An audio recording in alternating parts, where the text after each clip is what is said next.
দেখো তো বন্ধুরা, আমি পায়ে আলতা করেছি, হাতে ওইগুলো মানে সবার দেখে করেছি। করার পরে না আমার মাথায় একটা বুদ্ধি এসছে, মানে বলে না বেটাদের গাঁটে গাঁটে বুদ্ধি, এরকম দেখো দেখছিলাম আলতাটা ঠোঁটে পরে কেমন লাগে।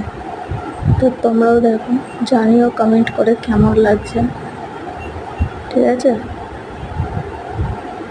মেন কথা হচ্ছে কী বলো তো, যারা দুষ্টুমি করো স্বভাব তারা তো আর পাল্টাবে না।